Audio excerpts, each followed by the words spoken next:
Moi, je suis toujours dans l'espoir et dans l'optimisme par principe. D'abord parce que j'ai lu les Écritures, j'ai lu l'Évangile, je suis un chrétien, je suis en fraternité avec les bons musulmans, j'ai lu l'eschatologie chrétienne et j'ai lu l'eschatologie musulmane. Il est bien marqué que nous allons subir un combat terminal que nous commencerons par perdre. Nous avons déjà commencé on le perd depuis 70 ans. Mais que nous finirons par gagner. Et nous gagnerons pourquoi ? Parce que nous sommes la raison et l'amour. Voilà. Le Logos incarné, qui est le Christ, viendra sauver l'humanité in fine. C'est clair. Et que le diable qui règne sur la terre à travers cette communauté qui a trahi Dieu pour devenir la synagogue de Satan, ces gens-là finiront par perdre. Voilà. Et ça va être très au-delà du destin individuel d'Alain Soral, il faut bien comprendre. J'ai fait depuis longtemps le sacrifice de ma personne, comme le maréchal. J'ai fait depuis très longtemps don de ma personne à la France. Il n'y a pas de problème. Tout ça va se passer très au-delà de moi et que j'ai déjà insufflé toute l'énergie combattante. Je peux disparaître. Le virus, mais le vrai virus, là, il est lancé. Il est inarrêtable.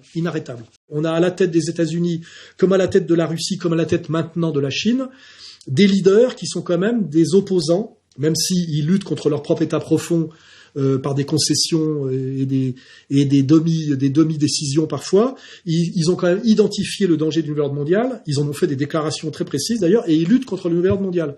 On a même de temps en temps Macron qui ose d'ailleurs des petites phrases. Alors je sais que, comme diraient certains théoriciens étrangers, nous avons nous aussi un état profond. Comme quoi lui aussi est un otage, qui sera sacrifié, je le rappelle. Donc nous finirons par gagner quoi qu'il arrive. Le combat a commencé.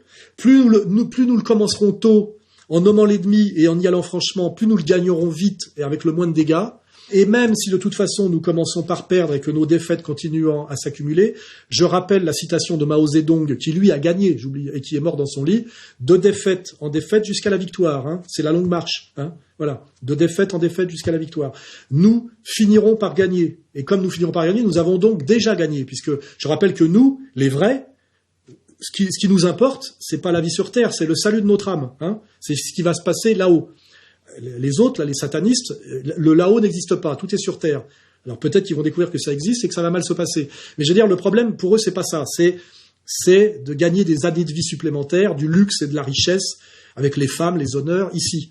Nous, notre question, c'est l'âme. Voilà, c'est de se sauver l'âme humaine, l'âme française et nos âmes. Voilà. Et de ce point de vue-là, nous avons déjà gagné, parce que même si nous perdons ici, de toute façon, nous avons sauvé nos âmes. Et c'est, je le dis aux musulmans cohérents, aux chrétiens cohérents, entre le salut terrestre et le salut de l'âme, vous choisissez quoi ? Voilà, soyez cohérents. Moi, j'ai choisi le salut de l'âme, et de ce point de vue-là, je suis déjà sauvé. Donc, ce qui va se passer ici, pour moi, demain, est, je dirais, presque insignifiant. Voilà. Mais par contre, je pense que le travail a été fait.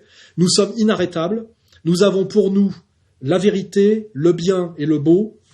Et comme le dit bien le petit Reichstag, que j'emmerde, et que demain dans tous les sens du terme, le danger pour eux devient systémique. Oui, le danger devient systémique. Et je vais travailler à ce qu'il le soit chaque jour un peu plus dans cette période cruciale. Voilà. Amen. À la prochaine. Merci.